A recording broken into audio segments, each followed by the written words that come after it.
In the rugged lands of 13th century Anatolia, a young tribal leader gazed at the horizon, unaware that his dreams would one day shape the course of history.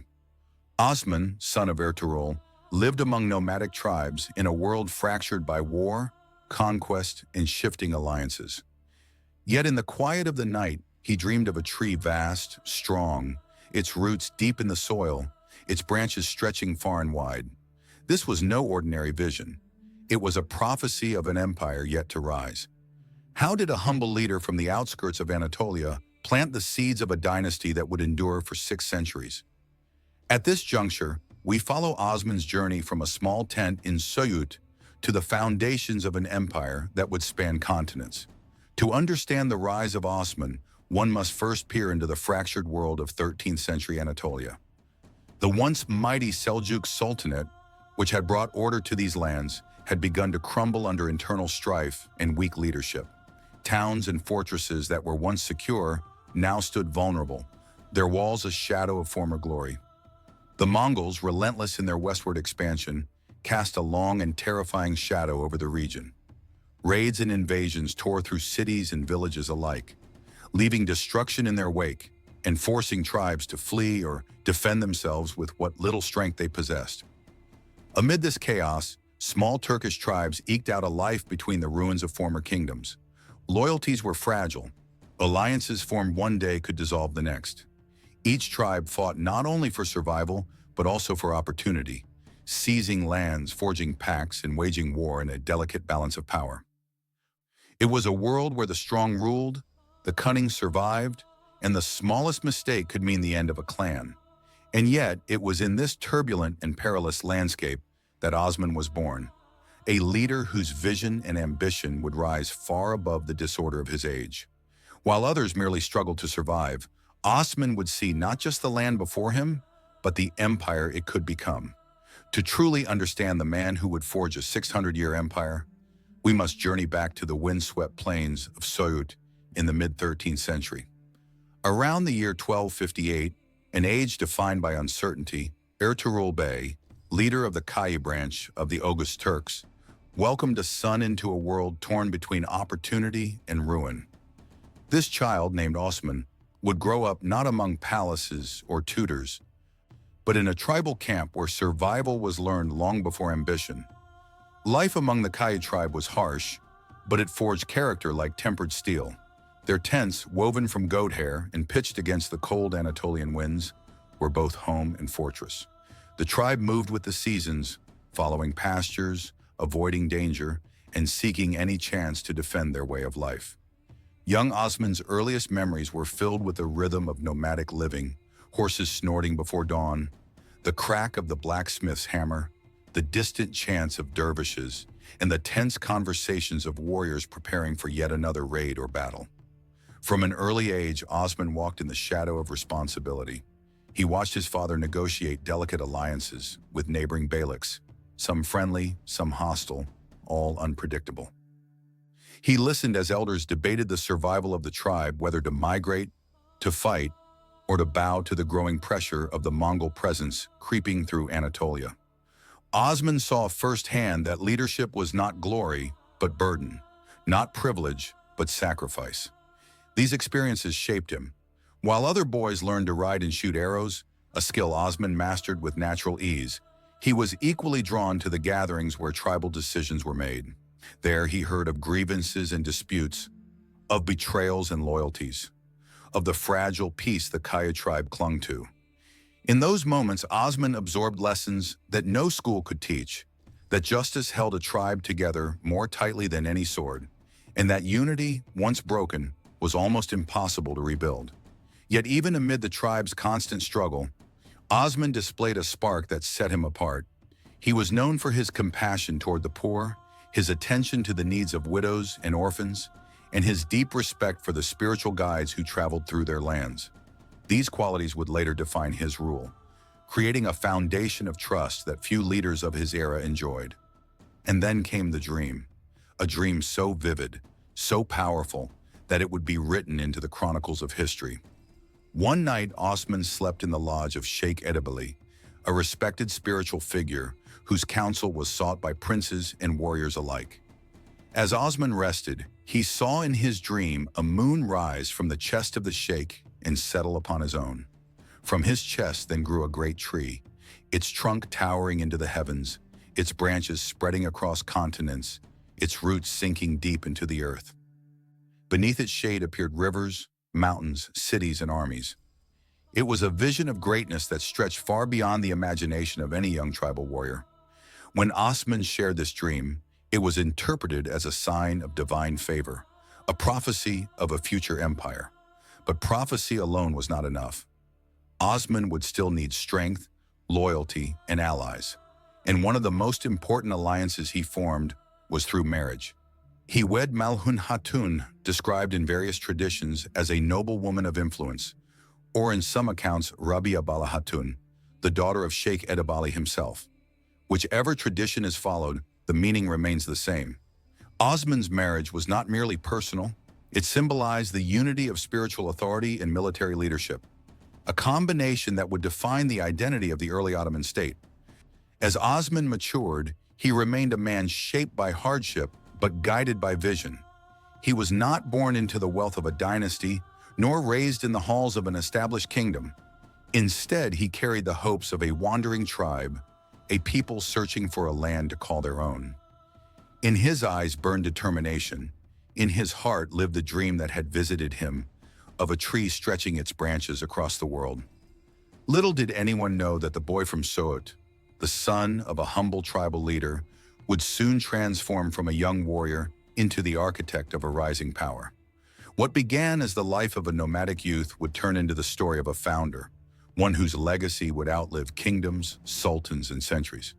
Before Osman could rise as a leader, he first had to survive a world where danger lurked on every border and betrayal could come from within. The Kayı tribe, though proud and resilient, was far from the strongest of the Turkic clans scattered across Anatolia. They were one tribe among many competing, negotiating, and at times clashing with their neighbors for land, resources, and influence. Rival Turkic tribes often challenged the Kayı for rights to grazing lands, safe passage, and allegiance. These were not large-scale wars, but swift, decisive skirmishes, battles fought with cunning more than force. Osman grew up witnessing these disputes. He watched as tribal chiefs debated strategy, as warriors sharpened their weapons, and as elders prayed for survival. He learned early that in Anatolia, strength alone was never enough. One needed alliances, diplomacy, and the ability to inspire confidence. But the Kayı's Turkic rivals were only one threat. To the west stood the Byzantine frontier, dotted with aging fortresses, rural settlements, and small regional lords trying to hold on to their weakening authority. The Byzantine Empire of Osman's youth was not the formidable force it once had been. Its borders had receded, its resources were strained. Yet its regional governors, or tekfurs, still resisted any Turkish expansion. They viewed the migrating tribes with suspicion, often launching ambushes and raids to keep them at bay. Osman, even as a young man, found himself entangled in this tension. The Kayı tribe's position between Byzantine territory and rival Turkish clans made every decision dangerous. One misstep could invite Byzantine retaliation. One weak stance could embolden rival tribes. Under these circumstances, Osman learned the delicate art of balancing aggression with restraint, striking quickly when opportunity arose, and retreating when prudence demanded it. And still, another force loomed above all, the Mongol Empire. Their sweeping conquests had shattered countless kingdoms across Asia and into Anatolia. The Seljuk Sultanate, once the dominant power in the region, had become little more than a puppet state under Mongol influence. Mongol commanders demanded loyalty, tribute, and obedience from Turkish tribes, and those who resisted were met with brutal reprisals. For the Kayı tribe, the Mongols represented a threat they could neither confront nor ignore. Many tribes fled, some submitted, others attempted rebellion, only to be crushed. Osman grew up in this climate of fear, knowing that at any moment, the Mongols could sweep through and destroy everything his people possessed. It was in this environment that he began to shape his identity, part warrior, part diplomat, and always a careful observer of shifting power. Within the tribe itself, challenges brewed as well. Leadership was never guaranteed in the tribal world. Succession disputes were common, sometimes erupting into bitter conflicts. When Osman began to emerge as a strong figure among the Kayı, not all elders welcomed his influence. Some questioned his youth, others feared his ambition, and still others preferred older, more familiar candidates. Osman had to prove himself not only on the battlefield but also in the council tent, convincing his own people that he was worthy of guiding them into an uncertain future. He met these challenges with a mixture of courage and ingenuity. Osman began leading small raids, carefully planned strikes on enemy outposts, bandits, or vulnerable Byzantine positions. These raids served multiple purposes. They provided resources for the tribe, demonstrated Osman's tactical intelligence, and built a loyal following of warriors who began to trust in his leadership. But Osman was more than a raider. He recognized the value of alliances. When other Turkish tribes faced threats, he offered assistance. When a dispute could be resolved through negotiation rather than bloodshed, he sought mediation. Gradually, he forged bonds that extended beyond his own tribe, relationships that would support him in the years ahead. His alliances were not grand diplomatic agreements. They were practical, personal, grounded in shared hardship and mutual respect. Every challenge Osman faced in these years pushed him further toward leadership. He learned when to fight and when to retreat, when to speak and when to listen. He witnessed the collapse of old powers and the emergence of new ones. He saw how fear could paralyze a tribe and how vision could inspire it. These early trials forged Osman into a figure of steady resolve. While others scrambled for survival, he began to see something more. In the chaos of Mongol invasions, in the fractures among tribes, in the weakening of Byzantine defenses, Osman sensed opportunity. Where others saw only danger, he glimpsed the first outlines of a destiny that would soon reveal itself. The young warrior who had survived tribal skirmishes, Byzantine hostility, and Mongol pressure now stood at the threshold of leadership. His challenges had not ended. They had only prepared him for the greatest test of all, guiding his people into a new age. After the passing of Ertuğrul, the respected chief who had guided the Kayı tribe through decades of uncertainty, a profound silence fell over Söğüt, one heavy with grief, but heavier still with questions about the future. They described this moment as one of genuine tension, a time when the tribe faced both internal doubt and the relentless pressures of the frontier. Without their seasoned leader, the Kayı stood exposed to rival Turkish clans, Byzantine fortresses watching from the west, and the distant yet menacing influence of Mongol authorities stretching across Anatolia. Into this fragile landscape stepped Osman, not yet the legendary founder he would become, but a young man standing before a council of elders who were unsure whether he possessed the steadiness required to lead. Though he was Ertuğrul's son, his claim to authority was far from secure. Some elders questioned his youth, others his boldness, and many feared that his fierce spirit would disrupt the delicate balance of survival that the tribe had maintained for years. Yet Osman did not shrink from their doubts. He spoke with a conviction that surprised even those who had watched him grow up, addressing not only the hardships they faced, but the need for a leader who could seize opportunities rather than merely endure threats.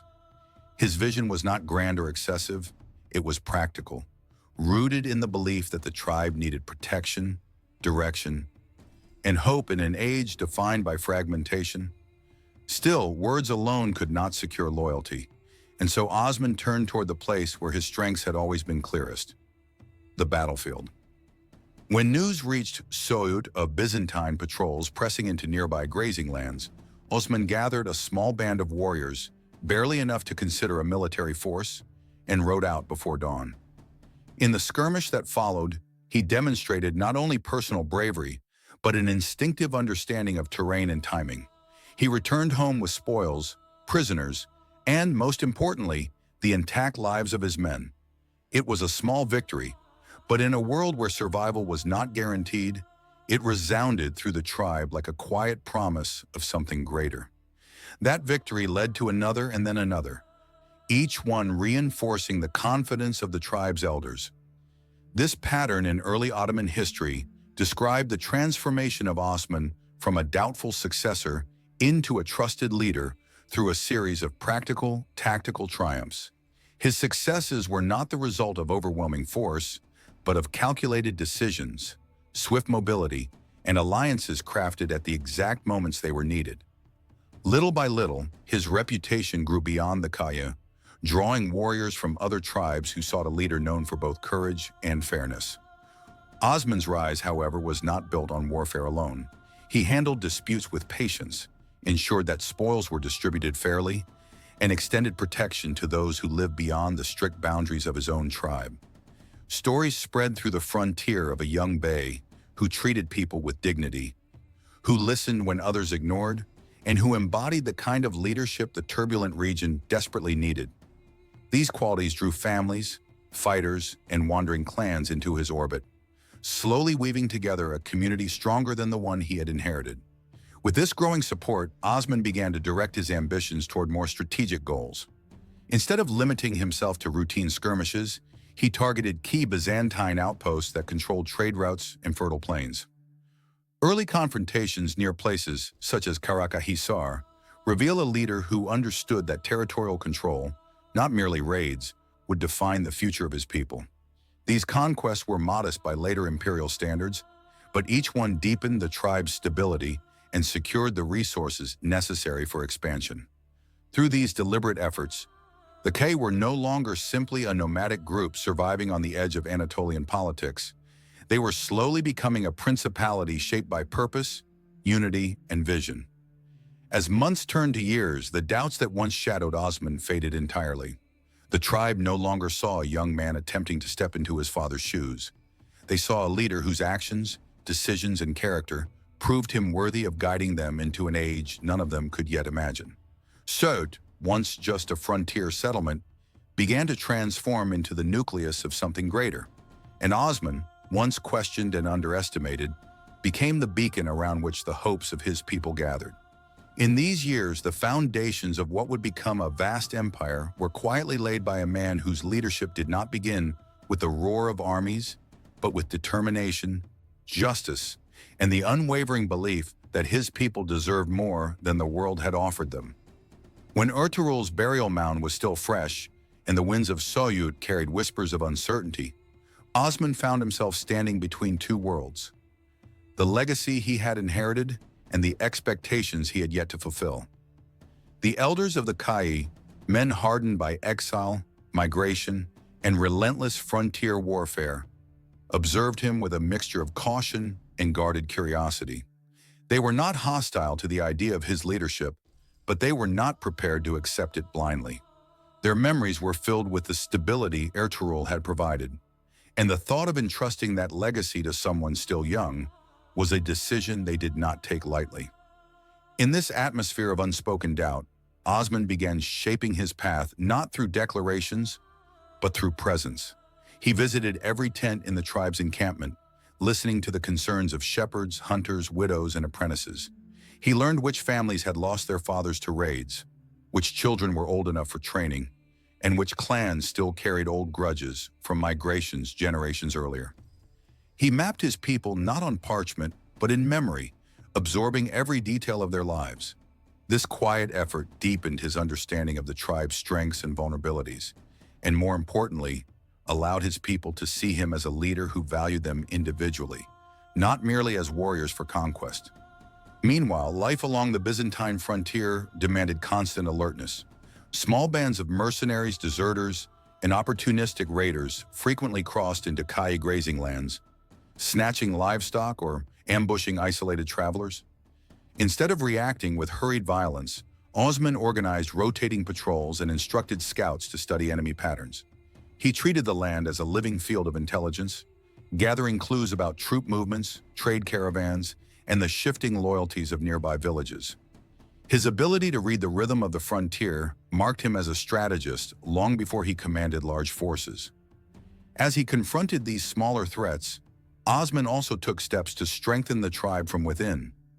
He encouraged young men who had never fought beyond minor skirmishes to train daily, not just with weapons, but with horses, defensive formations, and night maneuvers.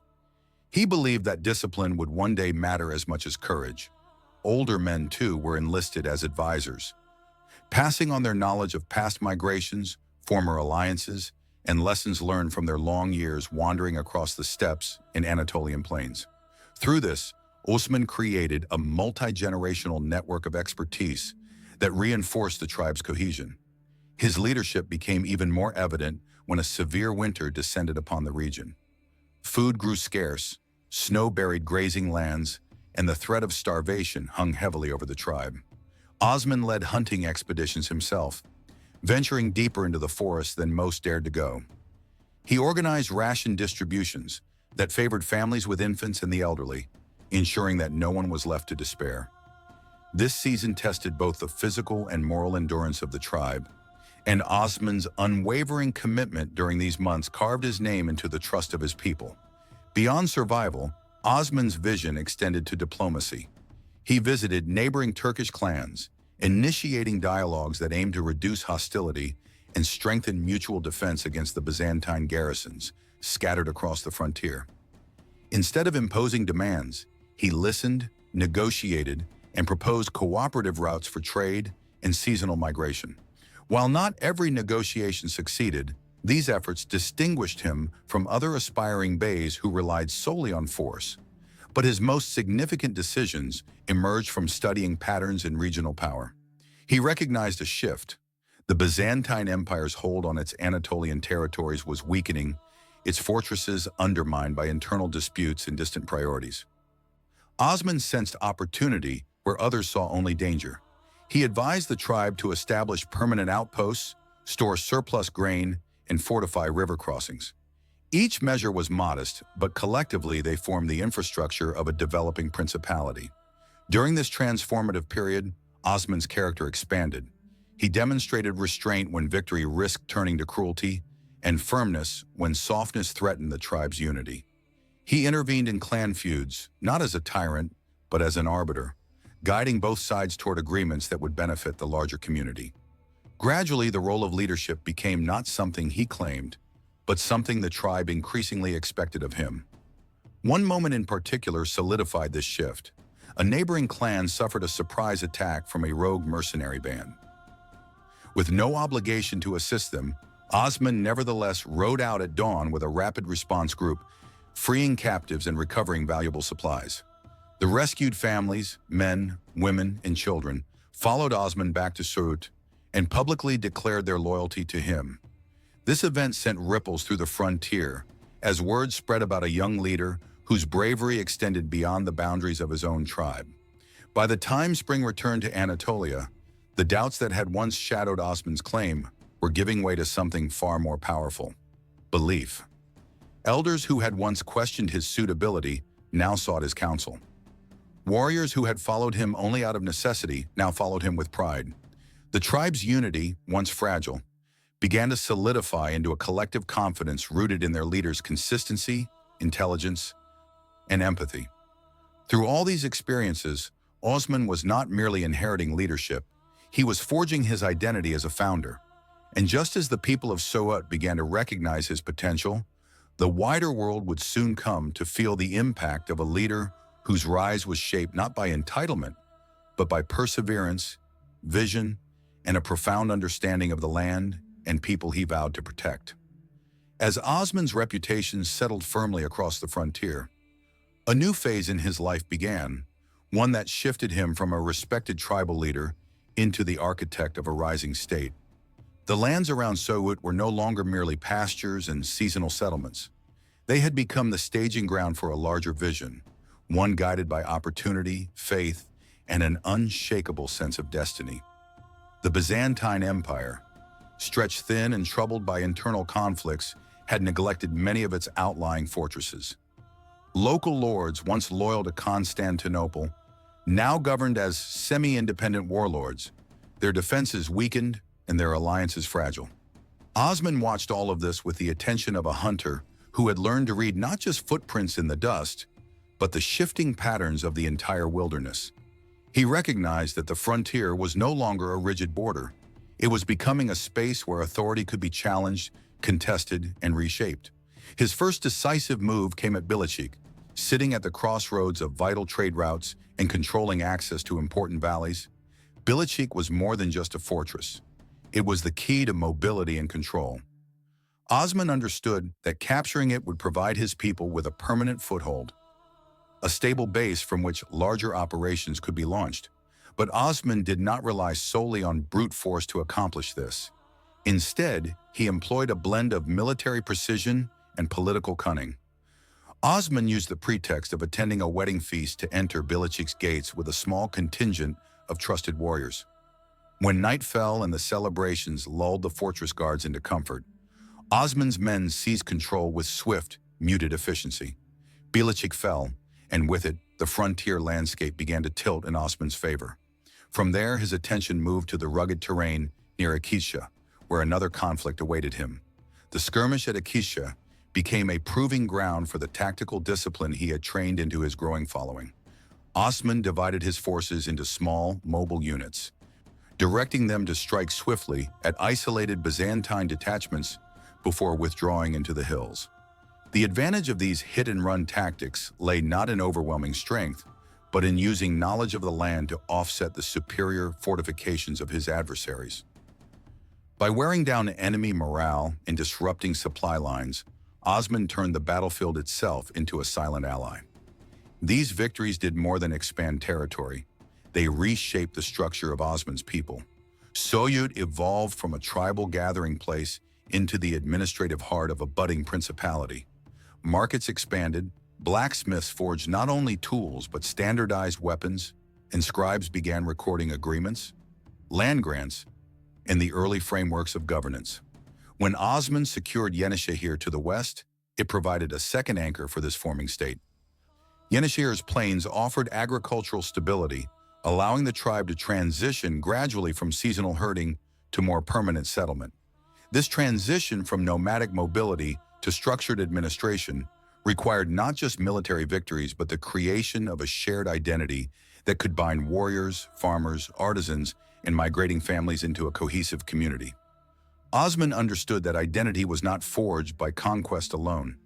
It was shaped by belief, and so the expanding principality became anchored in the Ghazi ethos, portraying frontier leaders as champions of faith defending the borders of the Muslim world against hostile forces.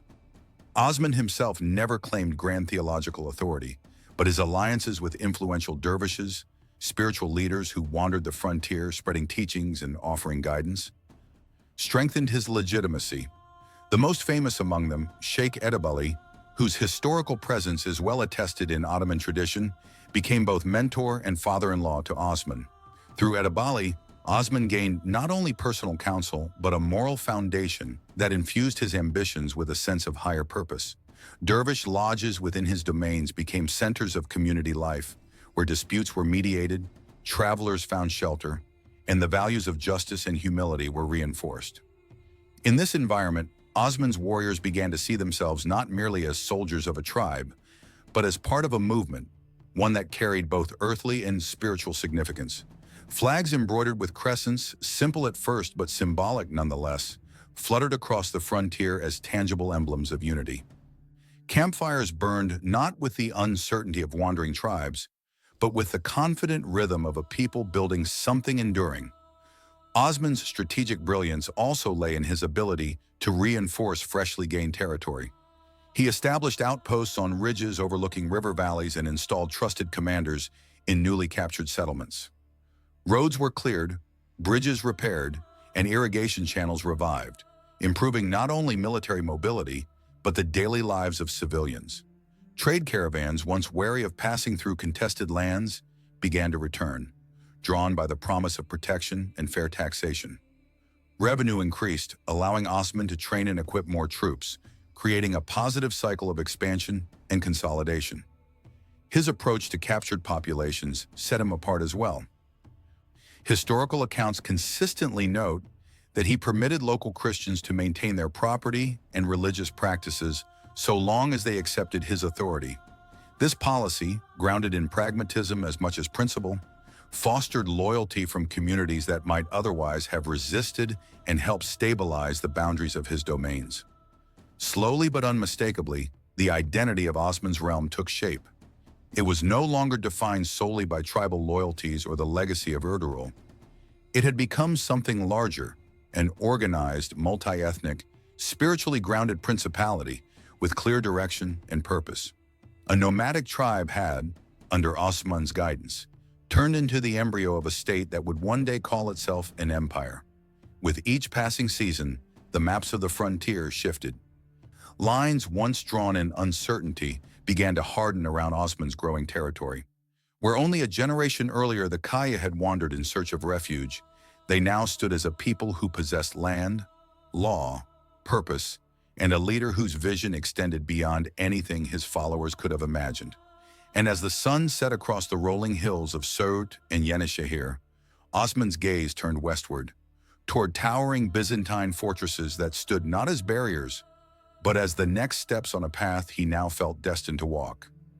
As Osman's influence deepened and the frontier lands bent increasingly toward his authority, the moment arrived when his vision could no longer fit within the boundaries of a mere tribal chiefdom. The victories at Bilecik, the secure foothold at Yenişehir, and the swelling confidence of his growing principality prepared him for a single decision that would define not only his future, but the destiny of an empire that did not yet exist. Across the hills stood Karacahisar, an ancient fortress whose black walls bore the scars of centuries, a symbol of both Byzantine endurance and the fractured world Osman intended to reshape. Karacahisar was no ordinary stronghold, described as a fortified position overlooking key routes that connected interior Anatolia with the western regions. Its high ramparts and commanding view made it a gateway of power. Whoever controlled it possessed the authority to dictate movement through the surrounding valleys. For generations, the Byzantines had used this fortress to project influence over frontier clans, levy taxes, and moderate disputes between rival Turkish groups. Yet by the late 13th century, the empire's grip had weakened, leaving Karacahisar vulnerable to those bold enough to challenge it. Osman knew that seizing Karacahisar would not simply add another patch of territory to his domain, it would broadcast a message, loud and unmistakable to every rival bey, every frontier chieftain, and to the fading Seljuk court in Konya.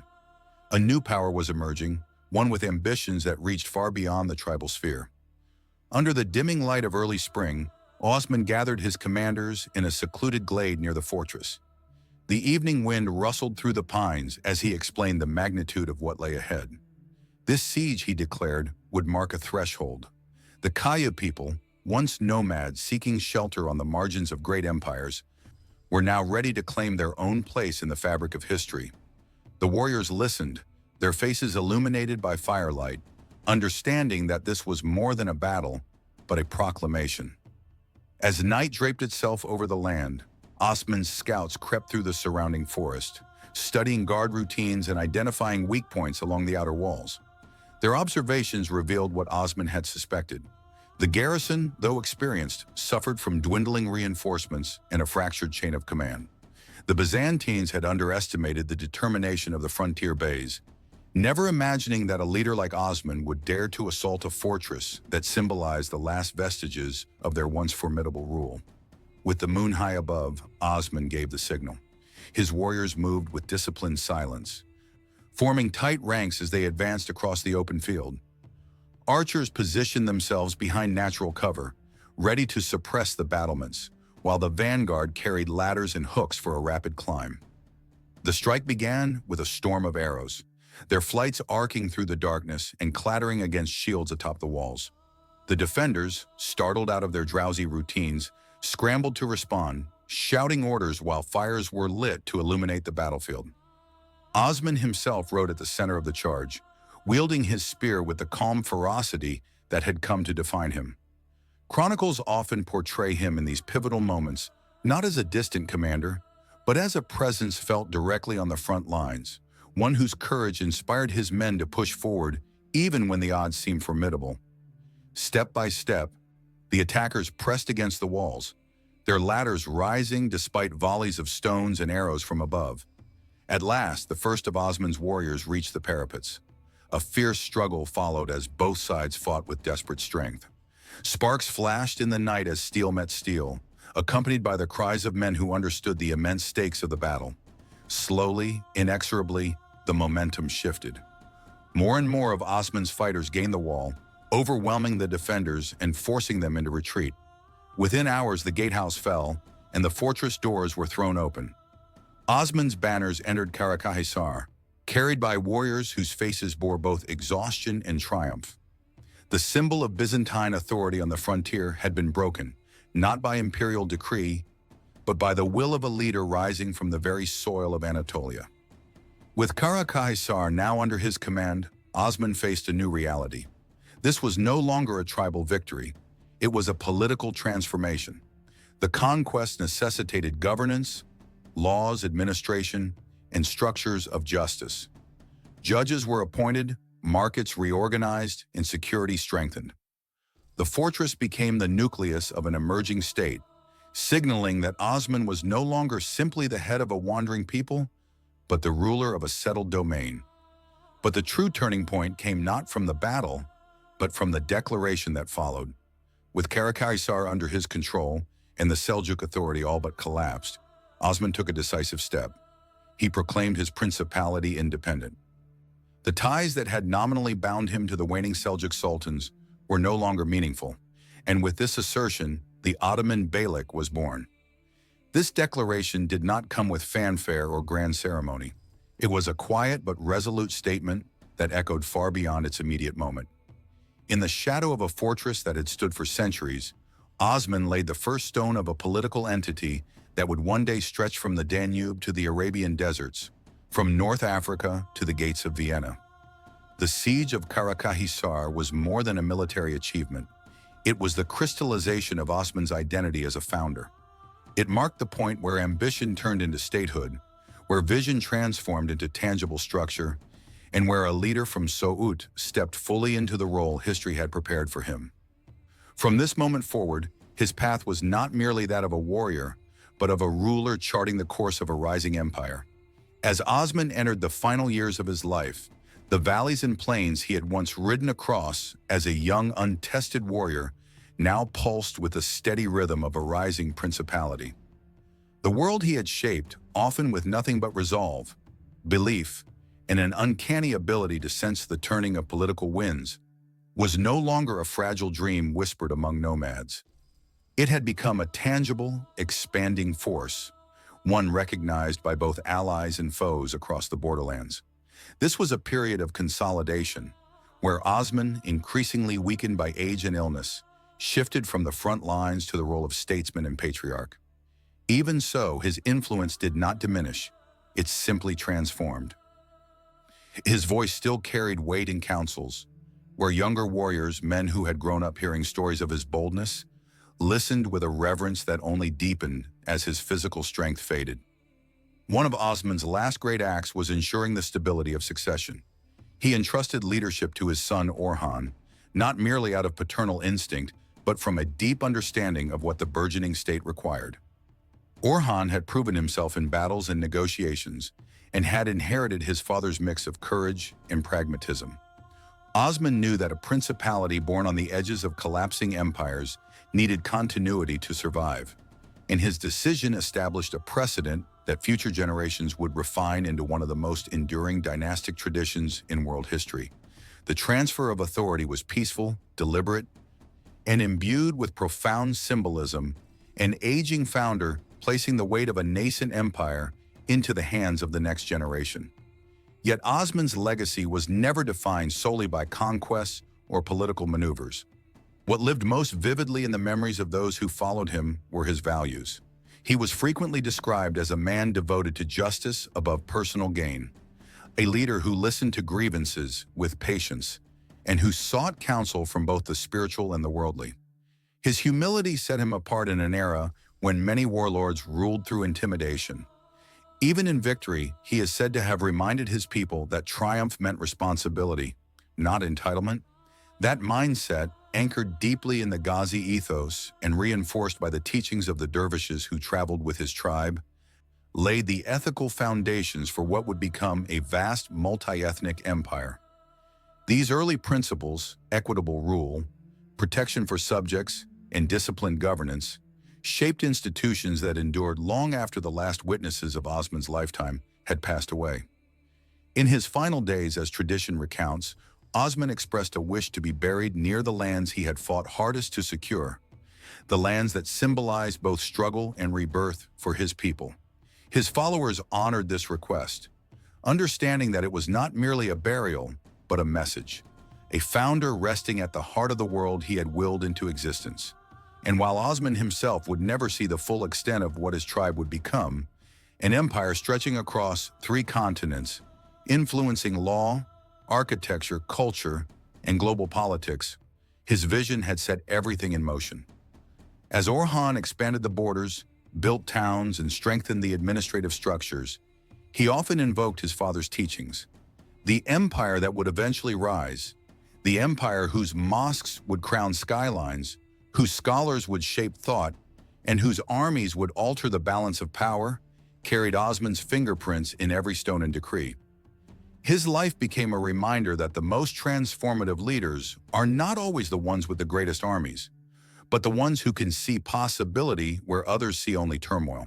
And so, as we look back across the centuries, the story of Osman I stands not merely as the biography of a tribal chief, but as the genesis of a civilization. From the quiet grazing fields of Söğüt to the fortified towns wrested from powerful neighbors, every decision he made pushed his people from uncertainty toward destiny. His journey reminds us that the foundations of greatness are often laid in the humblest of places, by individuals who refuse to be constrained by the circumstances into which they were born. From a small tent on the frontier, he imagined something far larger than himself, and that vision reshaped the world. From a small tent in Söğüt to an empire that would one day stand across 3 continents. This is how one man forged a 600-year empire. If the ancient world still stirs something within you, then let it echo beyond this moment. Subscribe to Global Whisper Hub, where every myth breathes again, where forgotten tales find their voice, and where the echoes of the old world awaken, one story at a time. This is Global Whisper Hub, the voice of forgotten worlds.